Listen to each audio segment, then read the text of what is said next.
인생이라는 것이 더덥고 허망하죠. 참 헛되고 헛된 인생이죠. 뒤돌아보면 삶이라는 것이 금방 지나왔죠. 금방 지나왔고 때로 우리는 뭘 위해서 이렇게 살았나 싶은 마음이 들 때가 있죠. 그래서 이 전도서 말씀은 우리에게 열심히 일하고 그 일한 대가로 주어진 몫으로 서로 사랑하며 즐겁게 살 것을 이야기하고 있습니다. 너의 인생이 금방 지나간다. 금방 지나간다. 그러니까 큰 부자는 못 된다 할지라도 가족과 함께 사랑하고 오늘 하루를 즐겁게 살아야 한다는 것을 우리에게 가르치죠. 너무 목표만을 쫓아가다가 삶을 누리지 못하고 또 사랑하지 못하고 그렇게 살면 안 된다. 목표라는 것이 끝이 없는 거다. 하나를 채우면 또 하나를 채우고 싶고 또 하나를 채우고 싶고 바람을 잡으려는 것과 같이 헛된 것이다. 그러니까 너무 목표 세우고 목표만 쫓아가지 말고 사랑하면서 즐겁게 사는 것이 인생에 하나님이 주신 복이다. 그렇게 살아라고 이야기하고 있죠. 특별히 우매하고 어리석게 살지 말고 지혜를 추구하며 살아야 한다. 그 지혜라는 것은 성실하게 사는 거고 신중하게 사는 거고 나누고 사는 것이 지혜다. 지금까지 그걸 이야기했어요. 그리고 이제 오늘 본문의 말씀은 최종적인 결론입니다. 최종적인 결론으로 하나님을 경외하고 사는 것이 최고의 삶이다 하고 이제 이야기하고 있죠. 청년이여 내 어린 때를 즐거워하며 내 청년의 날들을 마음에 기뻐하며 마음에 원하는 길들과 내 눈이 보는 대로 행하라 하고, 여기서 말하는 청년은 우리가 젊은이들 말하는 청년을 1차적으로 의미합니다. 그러나 조금 의미를 확대하면 노년의 때가 오기 전에 모든 사람들을 말하는 겁니다. 이제 노년이 돼서 몸이 약해지고 죽을 날이 가까워오는 그런 노년의 때가 오기 전에 아직 젊음의 힘이 있을 때에 네 어린 때를 즐거워하고 기뻐하며 마음에 원하는 길들과 네 눈에 보이는 대로 행하고 살라 하는 거죠. 하고 싶은 것 하고 살아라 그 말입니다. 네 하고 싶은 대로 살아라. 네 마음에 원하는 대로 살아라. 그러나 그 마음에 원하는 대로 산다는 것이 방종을 의미하지는 않죠. 방종을 의미하지 않죠. 그 다음 말씀이 하나님이 이 모든 일로 말미암아 너를 심판하실 줄 알라. 약간은 좀 비꼬는 듯한 표현이 섞여 있긴 합니다. 그런 뉘앙스가요. 그래 네 하고 싶은 대로 다 해봐. 하고 싶은 대로 다 해봐. 그러나 하나님이 너 심판하실 줄은 알아야 돼. 이제 이런 뉘앙스가 조금은 섞여 있습니다. 방종하고 네 하고 싶은 대로 다 즐기고 살아라 그런 의미가 아니고 하나님 안에서 누리고 살아야 한다 하는 것을 이야기합니다. 하나님께서 너를 심판하실 줄로 알고 그 하나님의 법 안에서 하나님의 테두리 안에서 네가 원하는 것을 하고 살아야 한다 하고 이야기하죠. 그렇지 않아요? 청년이라는 것은 아름다운 때잖아요. 청년의 때는 아름답죠. 그러나 그 청년이 방종하면 아주 추악하죠. 청년이 자기에게 주어진 그 삶의 아름다움을 거룩하게 사용하지 못하고 방종하고 살면 그 노년의 삶보다 훨씬 이제 추악한 삶이 되는 거죠. 그러니까 하고 싶은 모든 것을 네 마음대로 방종하고 어떤 타락한 길을 걸으면서까지 즐기고 살아라 그게 아니고 하나님 안에서 네가 누릴 수 있는 것들을 누리고 살아야 된다 하는 거죠. 근심이 네 마음에서 떠나게 하며 악이 네 몸에서 물러가게 하라. 청년의 때를 너무 근심하며 살아서는 안 된다는 거죠. 젊을 때는 고민이 많잖아요. 연애는 어떻게 하며 결혼은 어떻게 하며 취업은 어떻게 하며 미래에 대한 염려와 걱정과 고민이 많죠. 너무 걱정하지 말아라 하는 거죠. 반대로요. 걱정 근심은 접어버리고 너무 젊음을 지나치게 즐기는 사람들도 있죠. 근데 자유가 너무 지나쳐서 그것이 방종이 되면 악이 되는 거죠. 그래서 악이 네 몸에서 물러가게 해라. 근심이 네 마음에서 떠나가게. 너무 근심 걱정하면서 젊은 날을 그렇게 보내서도 안 되고 악이 네 몸에서 떠나게 해라. 자유를 즐긴다고 마음껏 누리고 방종하고 타락한 삶을 살아서도 안 된다 하는 거죠. 어릴 때와 검은 머리의 시절이 헛되다. 네가 젊은 날 그렇게 고민하고 염려했던 것들 지나고 보면 그 별거 아니다. 헛되다 이제 이런 거예요. 젊은 날 네 그렇게 즐기고 누리고 사는 것들 지나고 보면 그거 별거 아니다는 거예요. 여러분 그렇잖아요.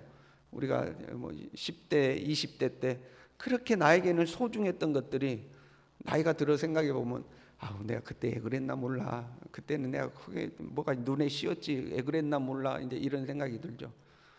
지금 요즘 젊은 사람들, 청년들 가령 게임에 빠졌다. 얼마나 지금은 게임이 중요한지 모르죠.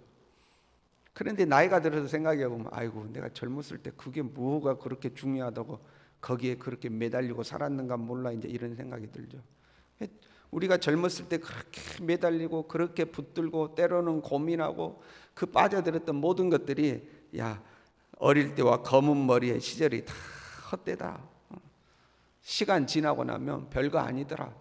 그런데 그 시간이라는 것이 금방 지나가 버린다. 시간이 금방 지나가 버린다. 정신 차려보면 너의 인생이라는 것이 훌쩍 지나가 버리고 없다 하는 겁니다. 너의 젊은 시절을 그렇게 헛된 일에 빠져서 보내서는 안 된다 하는 거죠. 그리고 이야기해요. 공고한 날이 이르기 전에 이제 이 젊은 시절이 쉬 지나가 버리고 이제 우리에게 노년의 때 죽음이 가까운 것을 표현하고 있어요. 젊음이 지나간 노년이 찾아오면 죽음이 문턱에 오는 거죠. 해와 빛과 달과 별들이 어둡기 전에 몸이 쇠퇴해 가는 모습을 이제 이렇게 표현한 거예요.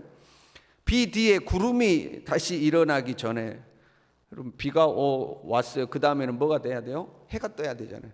비 오고 나면 해가 떠야 되는데 비가 오고 났는데 다시 또 구름이 낀다는 거예요.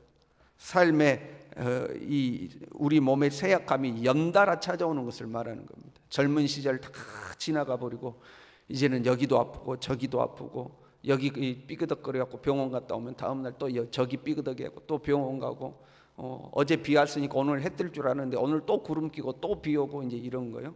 삶의 연약함과 문제가 연달아 찾아오는 모습이죠. 그리고 이제 그 다음 말씀들이 참 재밌는 말씀들이에요. 우리의 몸이 연약해지는 것을 아주 재밌게 표현했어요. 3절부터 이렇게 돼 있어요. 그런 날에 집을 지키는 자들이 떨 것이며 손에 힘이 빠져가지고 이제 손이 이렇게 덜덜덜 떠는 것을 말해요. 힘 있는 자들이 구부러질 것이며 이제 허리가 굽는 것을 이야기하는 거예요. 허리가 점점 굽죠. 여러분 그거 느끼십니까? 여러분의 키가 점점 작아지고 있다는 거. 세월이 지나니까 이제 허리가 점점 굽어지는 거죠. 맷돌질하는 자들이 적음으로 그칠 것이며, 맷돌질한다는 것은 우리의 치아를 이야기하는 겁니다. 치아가 하나씩 빠져가지고 이제 치아가 없는 모습, 음식을 이렇게 갈 수가 없는 모습이죠. 창들로 내다보는 자가 어두워질 것이며 시력이 쇠약해진 것을 의미합니다. 이제 눈이 침침해가지고 안 보이죠. 눈이 침침해가지고. 그나마 요즘 우리는 현대를 살고 있는 우리는 렌즈도 있고 안경도 있고 또 눈 수술도 하고 그러지만 옛날 사람들은 침침해지면 그걸로 끝나는 거 아니에요. 눈이 침침해가지고 안 보이는 걸 말이에요. 길거리 문들이 닫혀질 것이며 이제 귀가 어두워진 겁니다. 귀가 어두워져가지고 이제 안 들리는 거예요. 맷돌 소리가 적어질 것이다 하는 것은 이제 음식을 잘 못 씹는 걸 이야기하는 겁니다. 이가 다 빠지고 약해지니까 또 음식을 잘 못 씹어요. 새의 소리로 말미암아 일어날 것이며 신경이 예민해진 것을 말하는 거예요.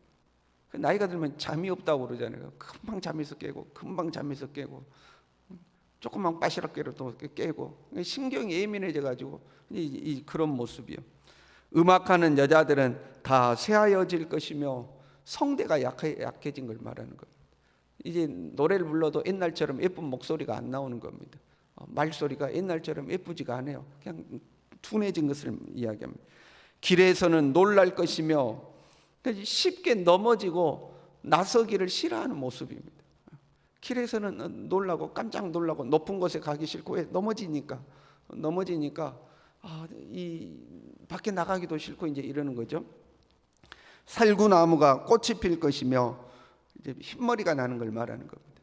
백발이 돼가지고 점점 머리는 휘어지는 거죠. 메뚜기도 짐이 될 것이며 지극히 적은 것을 말해요. 메뚜기는 아주 초라한 것을 의미할 때 메뚜기를 표현하는 거예요. 그러니까 적은 무게도 견디지 못하는 거예요. 작은 것도 무겁고 힘들고 귀찮고 이제 삶이 그렇게 되는 거예요. 이제 노년의 삶의 모습을 그리는 거예요. 그러다가 결국 죽음이 찾아오는 것이 우리 인생이죠. 자기의 영원한 집으로 돌아가고 조문객들이 거리로 왕래하게 됨이라. 나는 영원한 집으로 돌아가고 조문객들이 이제 왔다 갔다 하는 거죠. 은줄이 풀리고 금 그릇이 깨지고 항아리가 샘 곁에서 깨지고 바퀴가 우물 위에서 깨지고 우리의 몸이, 우리의 이 육체의 생명이 끝나는 모습을 표현하고 있는 겁니다. 우리의 몸이 다 깨지죠. 그리고 흙은 여전히 땅으로 돌아가고 영은 그것을 주신 하나님께 돌아간다. 우리가 이제 죽는 것을 말하는 겁니다. 사람의 인생이 얼마나 짧고 더덥고 허망하냐 하는 겁니다. 그 젊음의 날 근심하고 고민하고 보내다가 또는 그냥 별것 아닌 것에 빠져서 집착하고 살다가 어느덧 시간은 화살처럼 빠르게 싹 지나가 버리고 손은 떨리고 눈은 침침하고 귀는 안 들리고 이는 빠지고 허리는 굽고 그냥 신경은 예민해지고 다리에 힘이 없어서 어디 가다가 넘어지고 그러다가 내 인생이 항아리 깨지듯이 탁 깨지고 인생이 끝나버린다는 겁니다. 전도자가 이르되 헛되고 헛되도다. 모든 것이 헛되도다. 그러니 어떻게 살아라? 사는 동안 행복하게 살아라. 사랑하며 살아라. 큰 부자는 못 돼도 오늘 하루 하나님이 주신 인생을 즐겁게 살아라. 하나님의 법 안에서 즐겁게 살아라. 그리고 무엇보다도 창조주 하나님을 기억해라. 하나님을 경외하며 살아라. 그렇게 너의 인생이 항아리 깨지듯이 탁 깨지고 나면 모든 것이 그걸로 끝나는 것이 아니라 흙은 여전히 땅으로 돌아가고 영은 하나님께로 올라가는 건데 그 하나님 앞에 서기 전에 창조주 하나님을 기억하고 하나님을 경외하며 살아라. 그것이 가장 복된 삶이다 하는 거죠. 여러분, 예수 믿고 사는 것이 제일 큰 복인 것을 믿으시길 바랍니다. 예수 믿고 사는 우리의 이 평범한 일상이요, 일주일 동안 수고하고 일하고 하루 일과를 마치면 집에 돌아와서 가족과 사랑하고 맛있는 음식 만들어 먹고 그렇고 행복을 누리고 주일날 되면 교회에 와서 하나님 앞에 예배 드리고 교회에서 맡은 일들에 대해서 봉사하고 헌신하고 아침에 눈 뜨면 오늘처럼 새벽에 나와서 하나님 앞에 기도하고 말씀과 기도로 하루를 살며 삶의 현장에서 그래도 하나님 말씀대로 살려고 노력하고 어려운 이웃 만나면 조금이라도 베풀고 살아가려고 하고 우리에게는 그냥 평범한 일상이 되어가는 것들이죠. 교회 나와서 예배드리고 현장에 가서 일하고 가족 사랑하고 살고 이것이 제일 큰 복이라는 거예요. 하나님 경외하고 이렇게 살아가는 것이 제일 큰 복이라는 거죠. 저와 여러분이 오늘 하루도 이렇게 하나님을 사랑하고 하나님을 경외하며 가족을 사랑하며 즐겁게 보내고 만나는 사람들에게 선을 베풀며 우리의 덧없는 인생, 화살처럼 빨리 지나가는 인생 그렇게 살아갈 수 있기를 바랍니다. 기도하겠습니다.